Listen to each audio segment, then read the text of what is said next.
Lulu sasazo ngqo lwendaba kumagumbi ethu sasazo kundlungulo ye-SABC eAuckland Park eRhawutini nazi eziphambili. Kutshiswe isakhiwo sesebe lemicimbi yezekhaya eJameson ekuruleni ngale ntsasa. Kukholeleka ukuba sitshiswe ngabahlali abachasene nokukhutshwa ngetshova eFaro Park.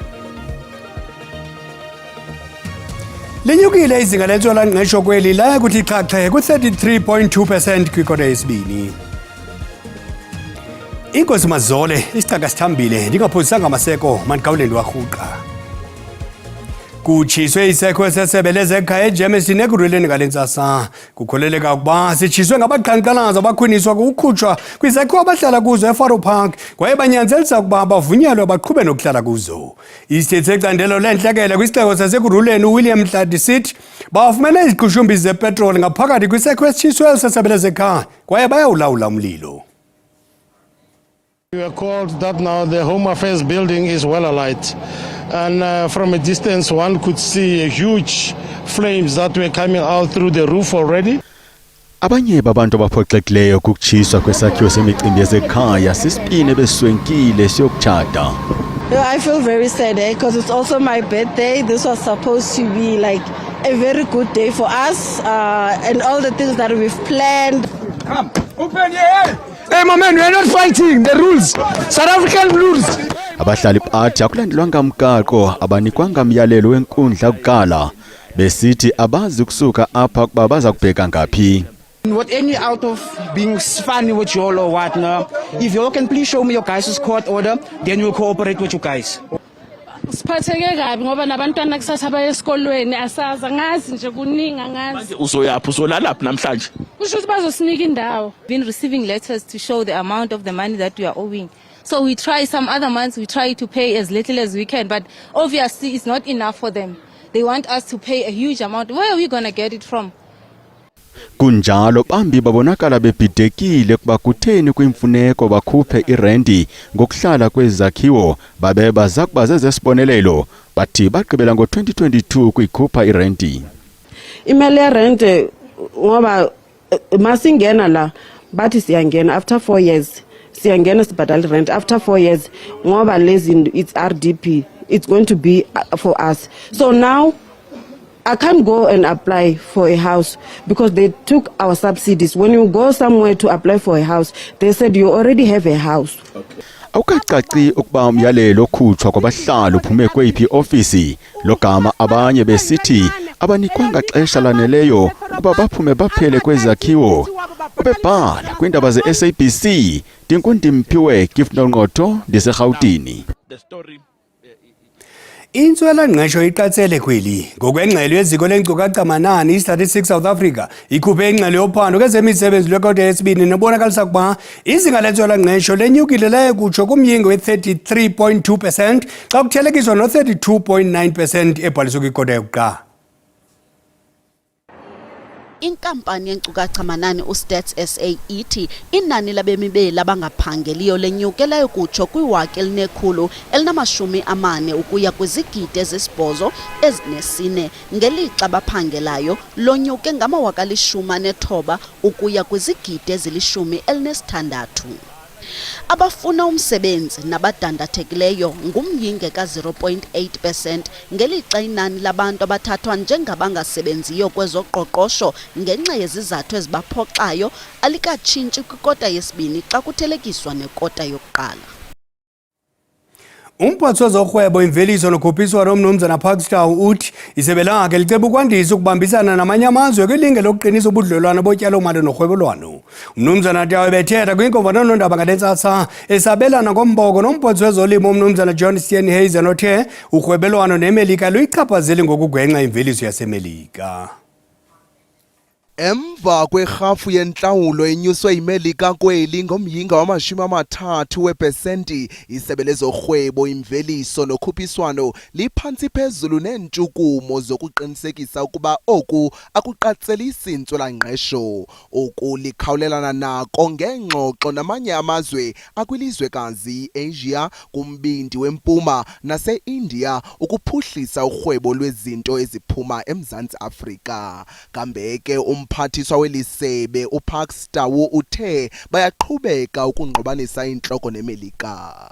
We'll continue to work with the FCFTA and other countries as we ensure that we consolidate partnerships, including our European partners, towards enhancing our trade and investment relations in a manner that unlocks sustainable growth and development and entrenches South Africa in new supply chains.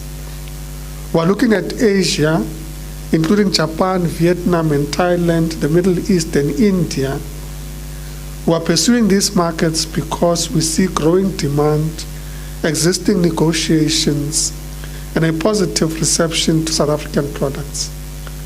Kananjalo umphathiswa wezolimo John Steenhuisen uthe amanyathelo werhafu yenhlawulo agunyaziswe yiMelika kutshanje kwiimpahla zeli iBrazil neIndia awangqamenanga nokuzinzisa urhwebo kuphela koko antamisa neminye imiba. Uthe ihlabathi jikelele ligagene nefuthe lithande ukuthi ndi lokuba irhafu yenhlawulo isetyenziswe njengesixhobo sokuqala imiba engabandakanyi urhwebo. Trade with the US also benefits the United States of America. Many of our products are counter-seasonal, so they pose no threat whatsoever to US production.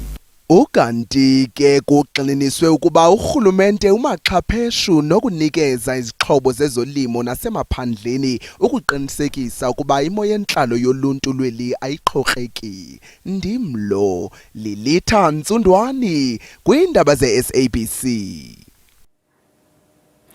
Umphathiswa omtsha wemfundo ephakamileyo noqeqesho uMnumzana Bhuti Manamela uthi kwezinyanga ezintathu zizayo isebe lakhe lizimisele ukuqulunqa inkqubo eliqilima yenkxaso-mali kwiinzame zokunceda abafundi abangathathi ntweni. Ethetha noonondaba ngale ntsatso uMnumzana Manamela uthe eli nyathelo uzaqinisekisa ukusebenza ngendlela kwengxowa-mali yokunceda abafundi i-NSFAS. uManamela unqwalile ukuba isebe lakhe sele liqalile ukudlana indlebe nonondyebo weli ngenzame zokuqubisana nomsantsa omandla kwinkxaso-mali yabafundi.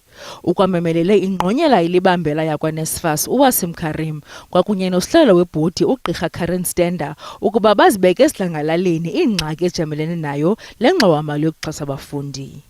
In the next 3 months, we will stabilize the National Student Financial Aid Scheme and set in motion a sustainable student funding model. And to this effect, I've asked the CEO and the chairperson of the National Student Financial Aid Scheme to convene an agent briefing and brief the nation and in particular students on the state of NSFAS and some of the challenges that they've been confronted with.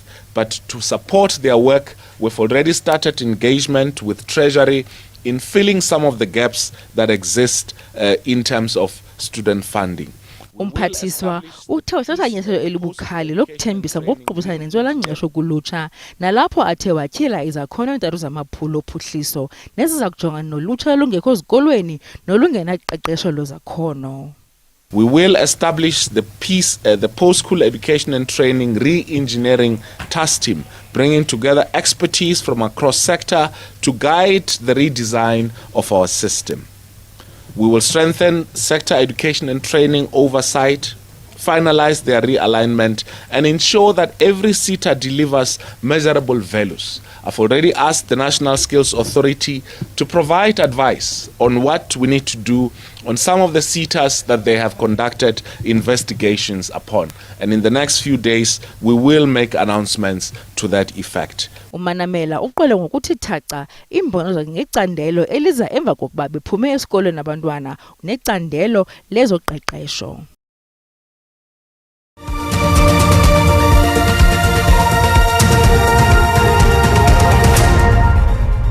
Sihlabele mgamane ndaba zethu ngabombi mgodi abangekho mthethweni abangamashumi-8 anesithathu abakhululwe ngebheli yamawaka R2 umuntu emnye yinkundla kamantyi yaseBarberton eMpumalanga ngale ntsasa. Bajongene nezityholo eziquka ukweba, ukungena kumhlaba ngaphandle kwemvume, ukuba nezinto ezenziwe ngesimbiwa igolide kunye nokophula umthetho wokungena kweli.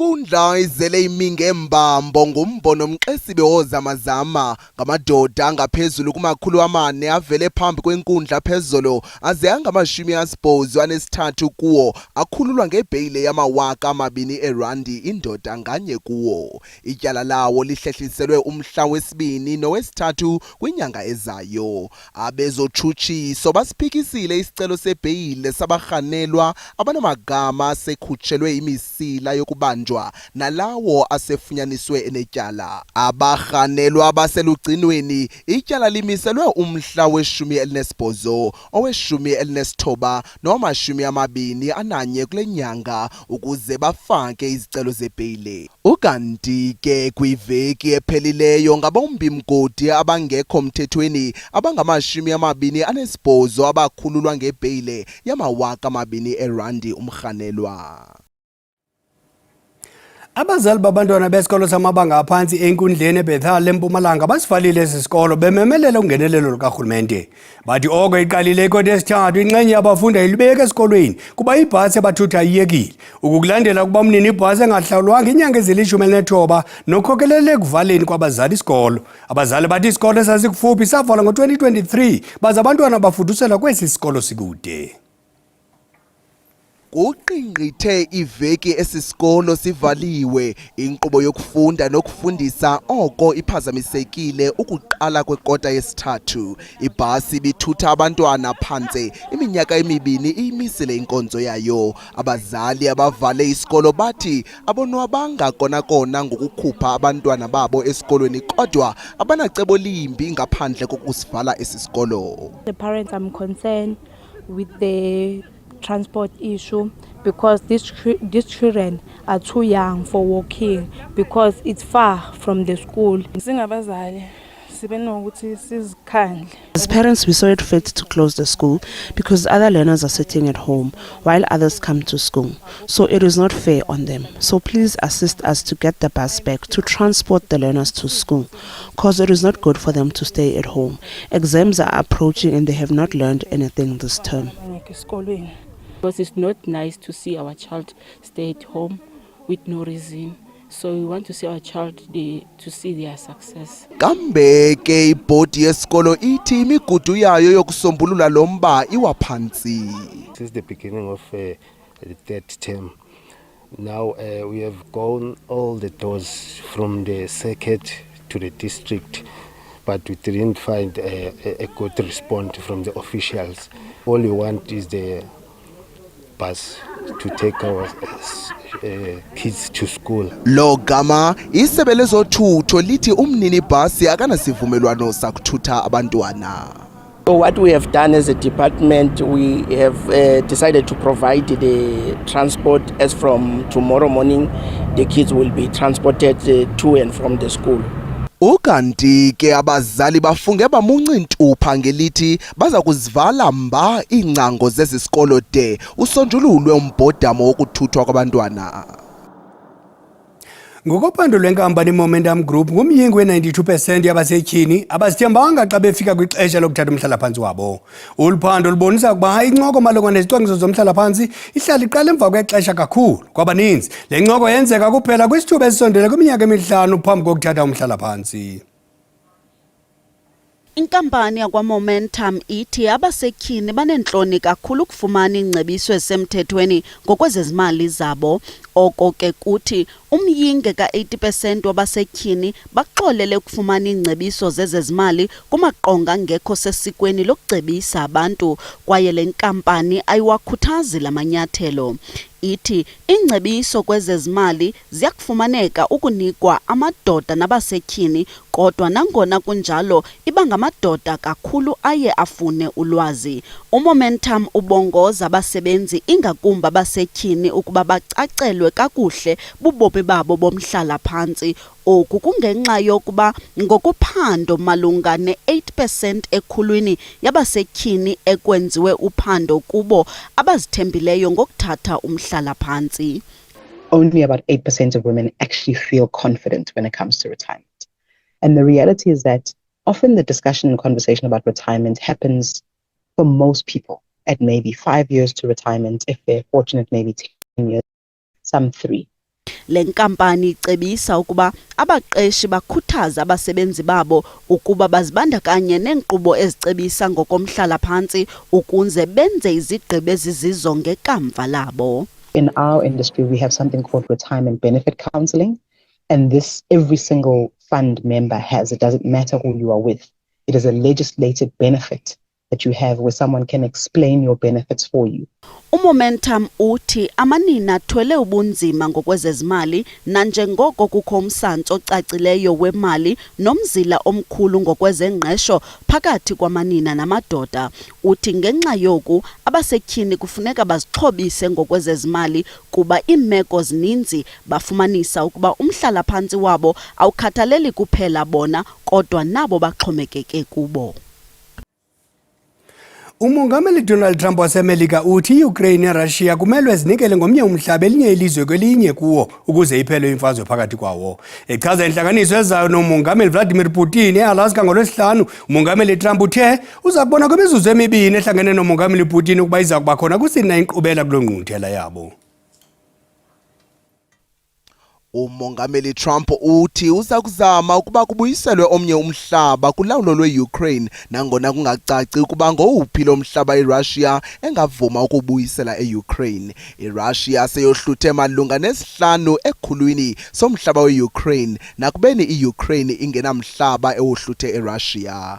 Ngaphambili uTrump kudala ethetha ngokutshintshiselana ngomhlaba nakubeni omabini lamazwe iRussia ne-Ukraine engenam mdla wokunikezela ngomhlaba njengenxalenye yesivumelwano soxolo.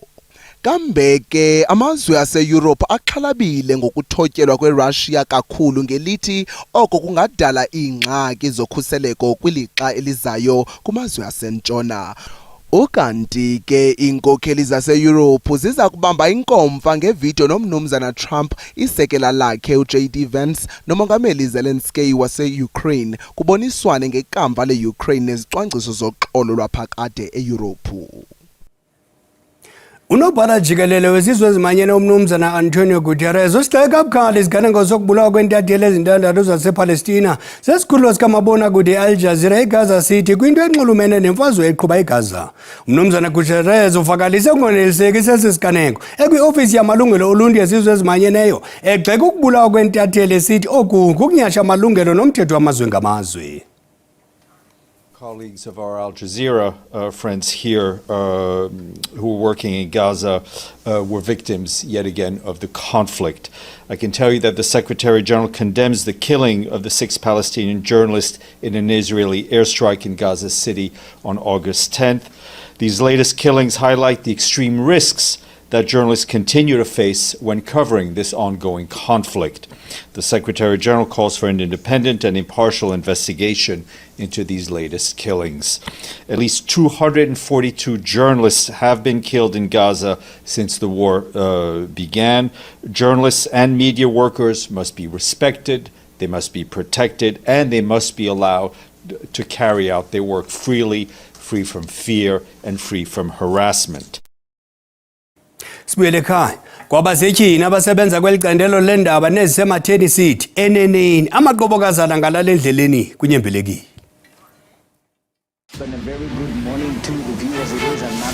Before the world wakes, they are already in motion, ready to tell the day's stories.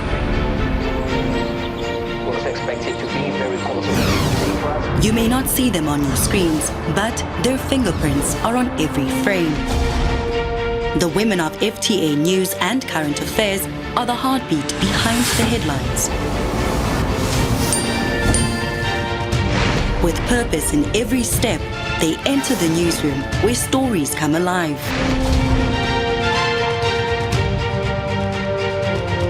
They don't chase the spotlight, but every single day, they shine.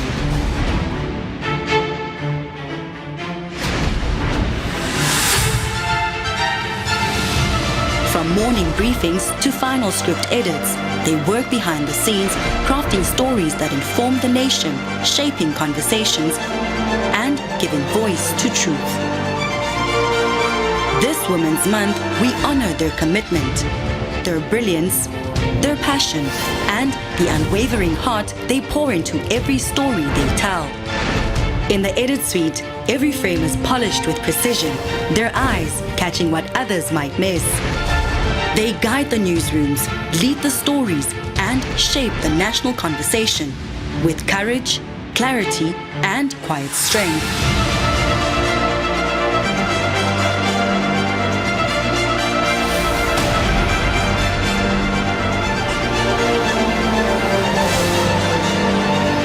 To the women who bring us the truth, we see you, we celebrate you, and we thank you. Umbengo mdiya ucima umlilo masikhongozele ensimbi ezensimbi yesixhenxe kumathangana makube xhusibele.